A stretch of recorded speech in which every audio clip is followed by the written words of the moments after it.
What up? What up, Brooklyn? Good to see you. I hope to hear from you. Want everybody out there that's listening, that's a true blue Brooklyn Nets fan, to subscribe to my channel. I'm going to be doing this weekly. We're going to chat briefly about the Nets week in, week out, one day a week, brief chat, give my thoughts. I want you guys to subscribe. I want to hear all your comments, whether you agree with me or not. Let's chat about the Nets, our favorite team. This is the year they're going to do it. Oh, and by the way, this will be unedited, so forgive any imperfections if you would. Where to start? Let's start with the roster first and foremost. I have to believe, and I don't think there's any question, the Nets have the best roster in the NBA, bar none. The best, from top to bottom. I hear a lot of complaints regarding the bigs, the 5-5 spot, if you will. I have no idea why people would be complaining about that and actually are asking, begging, repeatedly, persistently, talking about how we need these old, washed up, players that play the 5 spot to join our team, or we're not going to go anywhere. We're not going to be able to do anything. We're not going to be able to get this, that, and the other, blah, blah, blah, blah, blah. That's all you hear. We have the best roster in basketball from top to bottom. We're fine at the 5 spot. Nick Claxton has made a serious turn for the better. That started at the tail end of last year and has continued into this year, which I knew it would, because if you think about it, this was his first off season where there were no distractions. It was an injury-free off season where he could just go into the off season and concentrate on just working on his game, getting better, making his game better. And it showed. Even though at the tail end of last season, we saw a much improved Nick Claxton. This year already, I see an even better Nick Claxton. And I think he's only going to get better as the season goes on. Give him that PT, give him 25, 30 minutes a game. People talk about rim protection, rebounds. Nicholas Claxton can do both of those things at a very high level. The man is tall, the man is long, he has a wingspan, and he's athletic. And he has a new mentality. He has more dog in him. The dog is in him. He's healthy again. He's feeling more confident. The dog is in him. So we have what we need there at the 5, and then backing him up, Sharp, Day'Ron Sharp. You know what? The first 2 preseason games didn't look like much of anything. The confidence wasn't there. And you know what? I suspected that. When they interviewed him talking about this upcoming season, and how he is going to, potentially see a much increased role, he didn't sound too confident in accepting that role. He was kind of like, whatever they need from me, blah, blah, blah. It wasn't, yes, I'm ready. Let's do this. I want to show people what I got, et cetera. It was none of that. After a couple of games, he's got his feet under him. He's played much better. In fact, last night, double-double, 15 points, 13 boards. There's your energy guy off the bench. 15 minutes a game. Throw them in there 15, 20 minutes a game. Throw them in there. High energy, go in there, bang around, get as many rebounds as you can. He was even doing the whole pee and roll thing well. Roll to that hoop, get your dunks, but be high energy, bang around, bang with their bigs, consume as many rebounds as humanly possible, and feed our guys.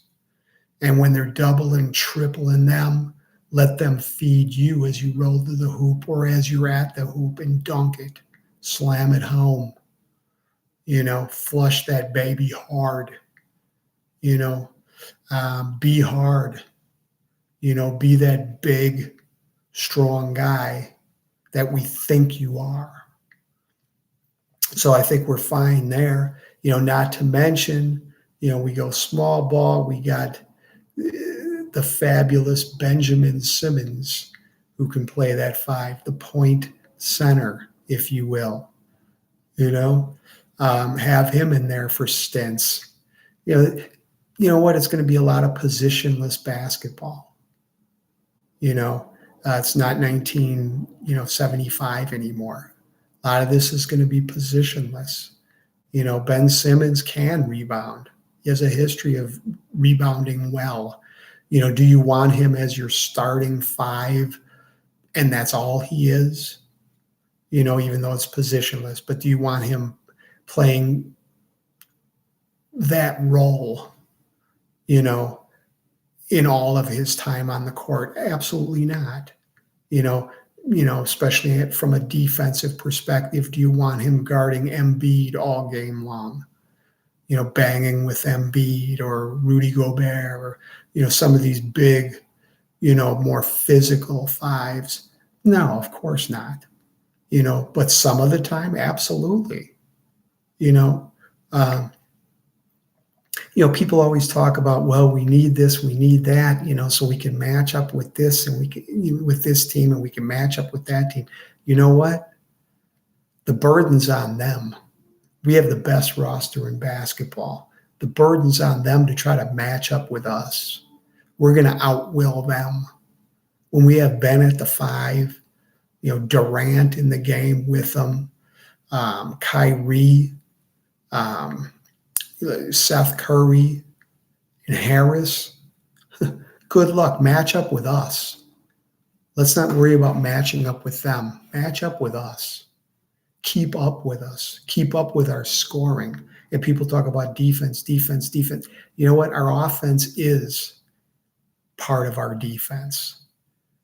It's going to tire the H out of people, trying to keep up with us in terms of scoring and trying to guard us. That's defense in and of itself. How many times have you heard people say or heard pundits talk about, well, we don't want, our best scorer, on their best scorer, because he's not going to be as effective on the offensive end because he's going to expend too much energy playing defense. Well, this obviously applies here. If we have a lineup like that in there with, Ben Simmons as our point center, and then Durant and Kyrie and Curry and Joe Harris, with one of the best distributors in the game at our 5, and somebody that can get up and down the court like he can as well, with 4 of the best scorers in basketball. All 4 of them can, are marksmen from the 3, as well as Durant and Kyrie. They can create offense at all 3 levels. What kind of defense is that? They got to keep up with that. Good luck. And we have individuals worried about, well, we need this and we need that so we can match up with this. No, we're going to impose our will on you this year. Good luck matching up with us. That's the way it's going to be. And if we go that route, we're going to go a long ways. Dare I say, no, I will say it, championship. that coveted ring. We get that ring if we go that route. And what it's going to take to a degree, I know this is a dysfunctional team in a lot of ways. It's fragmented. It hasn't meshed well, et cetera, et cetera. There's been a lot of drama in the off season, potentially a lot of drama in season this season. I think what puts that to bed is success early, and enough success early to get past the point of no return. Once they have enough success early, you know what? Things aren't going to throw them off at that point. A little drama is not going to throw them off at that point because now they can taste it. We're this good. We can win it all. We're not going to let, this drama, end this dream season and winning it all. We're not going to let an injury end this. We're not going to let anything end this.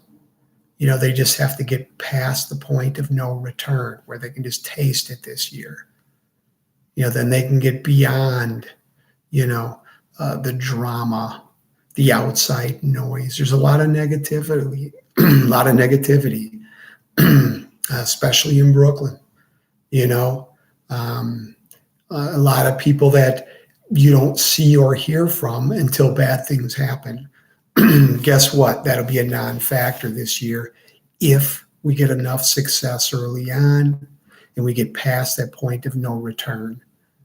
They're not going to be trying to hear that outside noise. They're not going to let that stumble them. They're not going to let an injury stumble. They're not going to let anything stumble them. At that point, they've tasted it. No turning back. We're going for it. And we have enough talent, enough depth to where we can overcome one injury, or some outside noise, whatever the case may be. You know what? We get to the point, like I said, this is all going to be unedited. So bear with me. We get to that point of no return where we've tasted enough success, the outside noise, not a factor. One injury, not a factor. We have enough depth to overcome it. And we have a lot of sharpshooters. We have one of the best distributors in the game. I think this roster is set up well. Ben Simmons is the perfect addition to this year's squad. The perfect addition. There's another one. I love Royce O'Neal, as an addition as well. 3 and D. Not only can he D up, but he can also shoot it. Yeah, I'm not crazy about getting somebody, just for defense. No. Those days are done. You got to be able to do it all. This is the NBA. You got to be able to score and play defense or forget it. We're asking Kevin Durant and Kyrie Irving, and everybody on this team, Ben Simmons, to play defense, at least for stretches. We're not going to have somebody that can only play defense and can't do anything on offense. No. And don't say, well, that's Ben Simmons. No. Ben Simmons creates offense. That is offense. So he is a plus in the offensive column because he creates so many points. So love the roster, love what Ben Simmons does for it. The perfect fit. A creator at heart. That's what he wants to do, create offense, period. He doesn't care if it's him scoring the points, which he definitely can do, which we're going to see a lot of. He's one of the fastest players in the NBA. He's going to get a lot of points in transition. He's also going to get a lot of points rolling to the rim, getting handoffs, going downhill, dunking or floating, hitting short shots. he's going to score 10 to 15 a game. And maybe, a lot of doubles with points and assists. Might have a triple, points, assists, and rebounds. The guy's a great rebounder too. So Ben Simmons is the biggest addition and the biggest shot in the arm to the Nets this season, bar none. And we're going to see this as the season wears on. It's only just begun, my friends. He's got a lot of rust, to get off him. And he's just begun playing with these players. Even if the Durants of the world aren't crazy about him initially, in time they will be, because he's going to create so much more offense and make it so much easier for Durant and Kyrie and Seth Curry and Joe Harris. They're going to love him. They're going to love him as the season wears on, even if, as some negative pundits, claim, well, they're not crazy about him, spreading rumors that he jumped off a conference call when they asked him if he was going to play, blah, blah, blah, blah, blah. I promise you, as the season wears on, the Durants, the Irvings of the world, the Joe Harrises, the Seth Curry are going to absolutely adore him, because he's going to make things so much easier for them, on the offensive end and the defensive end. He's one of the best defensive players in basketball. And the guy's 6'10". He can guard 1 through 5. And I hear people say, well, him and Claxton camp, why not? That's 2 players, that are going to score their points down low. Doesn't mean they both have to be right at the basket at the same time. I mean, there's going to be 3 players with them that can hit all day from 3-point land. So you're going to have at least 3, and people cheating in that direction, to try to shore up the perimeter. But you telling me Ben Simmons can't score on somebody one-on-one down low, or get a handoff going downhill and dunk over somebody or around somebody, or whatever the case may be? Same goes with Claxton. We've already seen it in the preseason. Him dunking over 2 people, going between 2 people, dunking, So don't kid yourself. Yeah, they can coexist, and they will do it very well. As long as there's 3 shooters with them, at least 3 3-point shooters, marksmen, if you will, playing with them, without question, they can coexist. Problem in Philadelphia was, it was him and Embiid, and they didn't have all 3-point shooters beyond that. Well, of course, that's going to be a problem. You got 3, 4, 5 people that can only score down low. Here it's 2 in there at a time. The other 3 can hit beyond 3 at a very efficient pace, mind you. So the defenses and other teams are going to be very cognizant of that, and going to have to respect that and play that to the T. So that and what I'll share, well, on my next podcast, I'll go into the East. The East is very strong this year. I'll go into the top tier, and then I guess I can do that briefly now. Yes, the East is going to be tough. The East, this is the strongest the East has been in forever. And you have your top tier. In my mind, I'm going to go 1 through 9 is what I'm going to do. I'm going to go to 9 teams. And I think the top 4 is going to be your top tier. You have a top tier of 4 teams in the East. And that's going to be Brooklyn, of course. And to me, Brooklyn's number 1. But you got Brooklyn, you got Milwaukee, you got Boston, and you got Philly. That's your top tier. That's your top 4 teams. All 4 of those teams are strong. None of them as strong as Brooklyn, however. After that top, Philly got better. No question about it. Philly's going to be tough. Philly's going to be strong. Boston got better. With the addition of Brogdon, that does a lot more than people think. I mean, that's another offense creator, and it's somebody that can create offense and score for himself as well. And it's a mature voice in that locker room, and it's somebody that came to Boston to win. That's what's on his mind. That's what he's after. He's not after his own statistics or anything else. He's there to win. Philly definitely got better in terms of depth and toughness. So Philly is going to be a team definitely to be reckoned with this year. Even if Embiid, with Embiid, every year it's something different come playoff time. Whether it's his face is broken, his thumb is broken,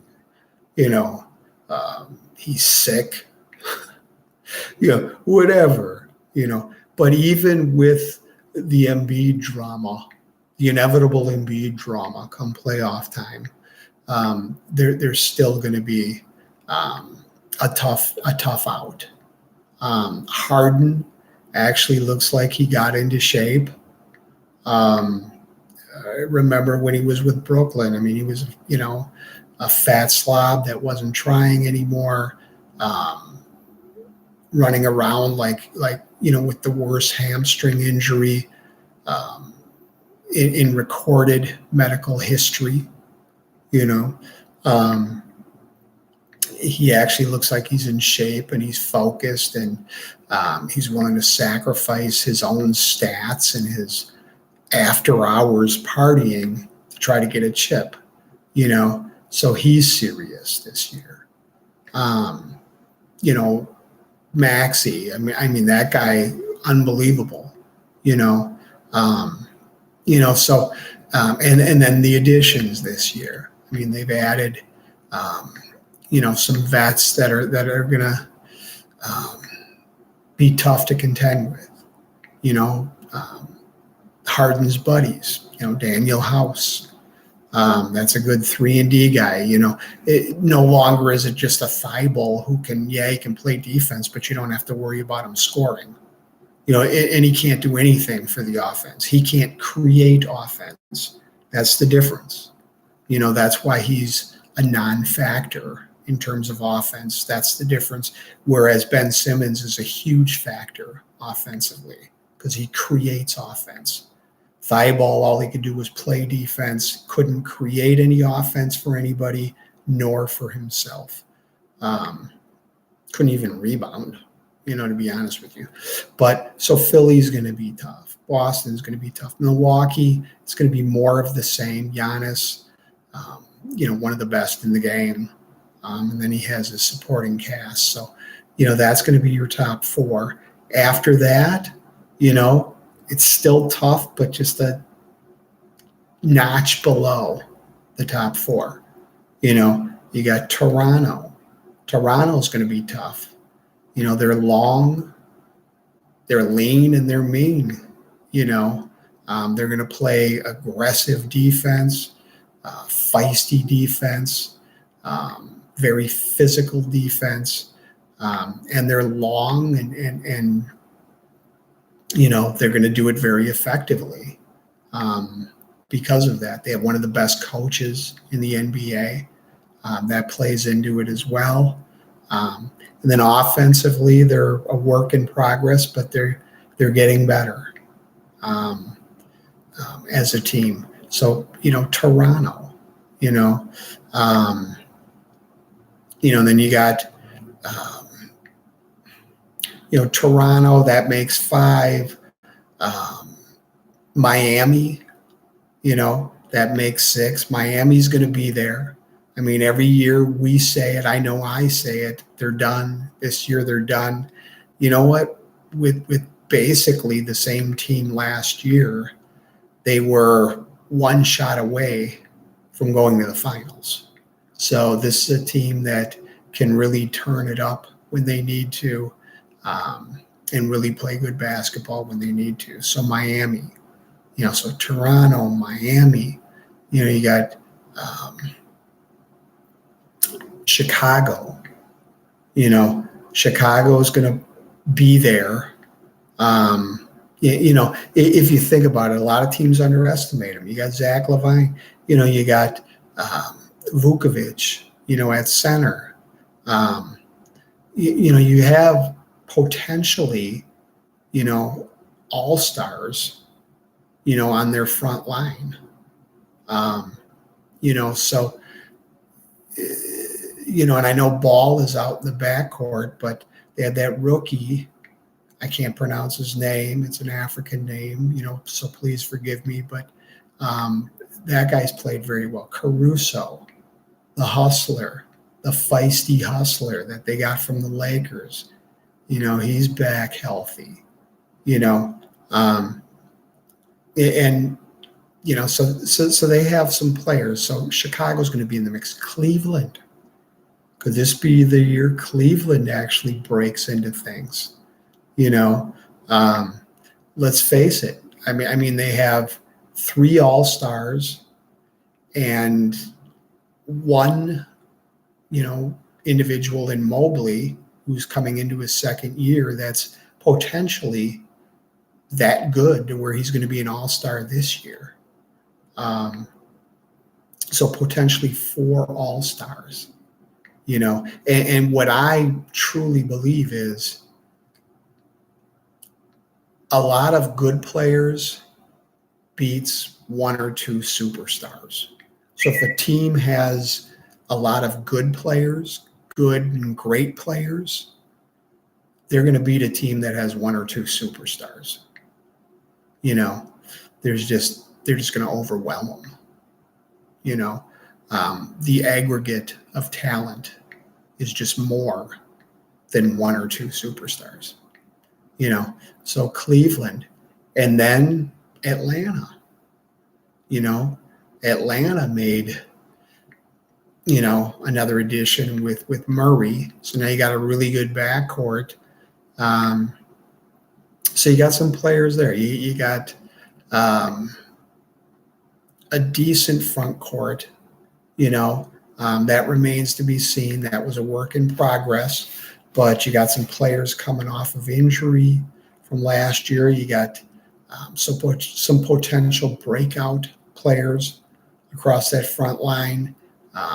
Another gentleman with an African name that I can't pronounce, so please forgive me. But potentially he's a breakout player for him.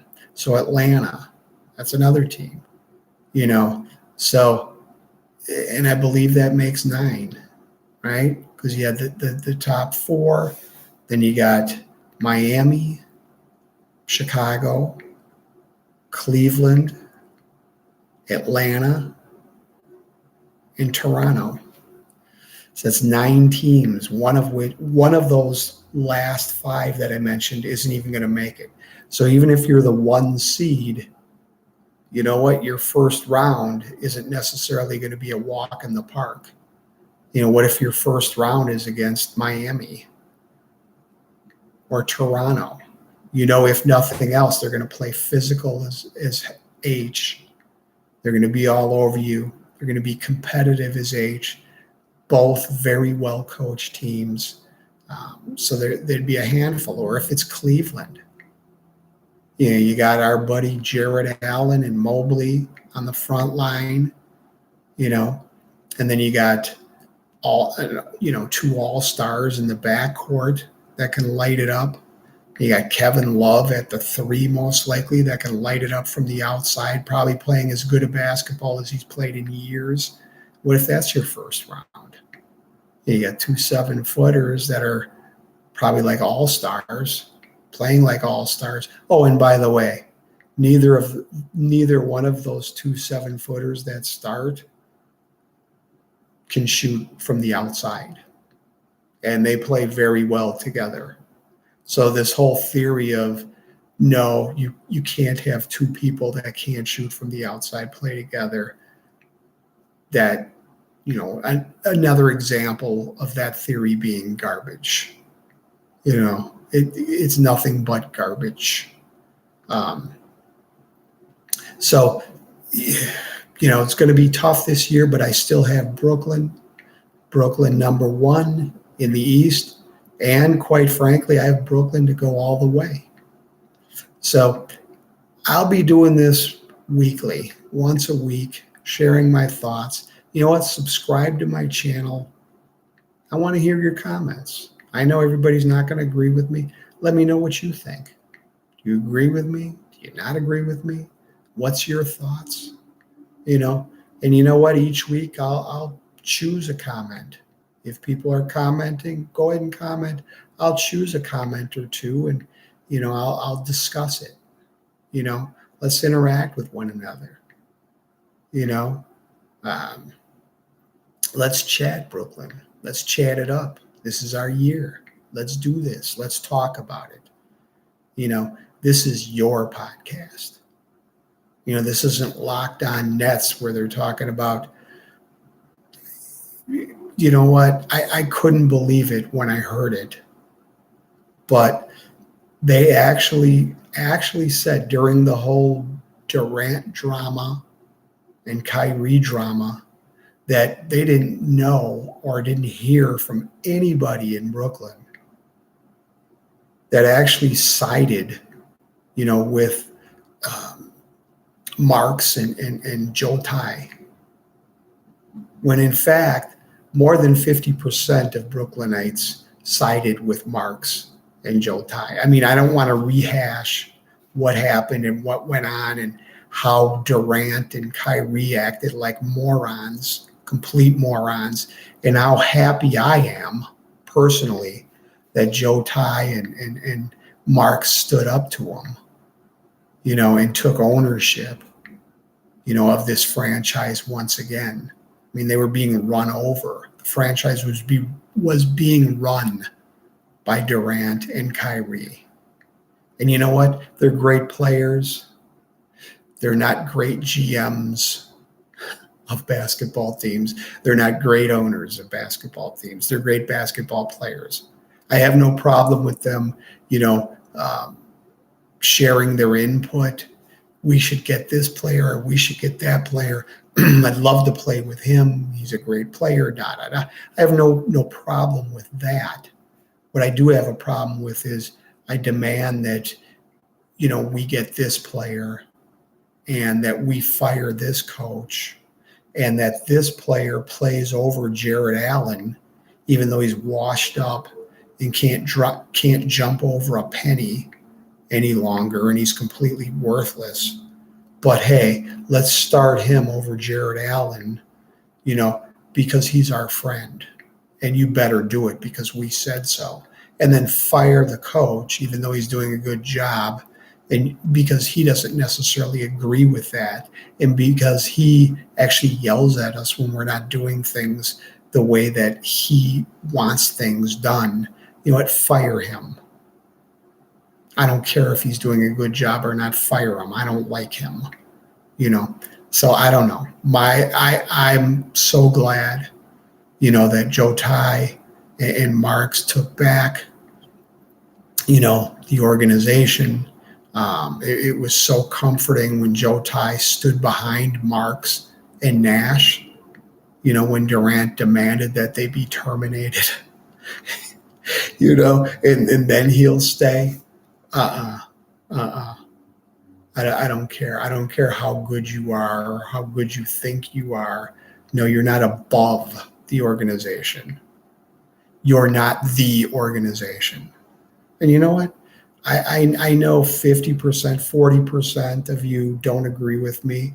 Okay, you're welcome to your opinion, but I don't think there's any question that that is not a good way for an organization to proceed and expect to be successful long term. It's just not going to happen. I mean, when LeBron was basically, look what happened when he left Cleveland.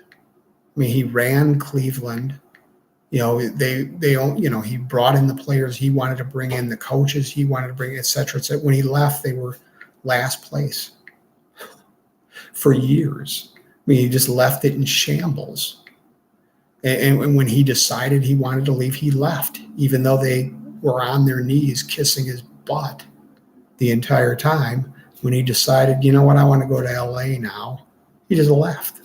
It wasn't, you know what, I have to be loyal to you. You guys did everything that I wanted you to do, so I have to be. No, there was none of that. None of that. It was, you know what, I want to go to LA now. This whole Cleveland thing is wearing out. It's wearing thin. Time to go. He just left it in shambles. That's what happens when the players themselves run the organization and not the GM and the owner. So I tip my hat, my figurative hat, to Mr. Ty and Mr. Marks. So anyway, I'm going to end this podcast. And again, subscribe. Let's chat, Brooklyn. I want to hear your comments, all your comments, good or bad. You know, I'm not going to respond necessarily to the negative morons out there, but you know what? It's a free country. You want to comment, comment. You agree with me, great. You don't agree with me, that's fine. That's what makes this country great. It's a free country. I want to hear from you, each and every one of you. So that's going to conclude this podcast, the very first one. Look forward to chatting next week. Everybody in Brooklyn and in America, have a great night. Can't wait to talk with you. Ciao for now.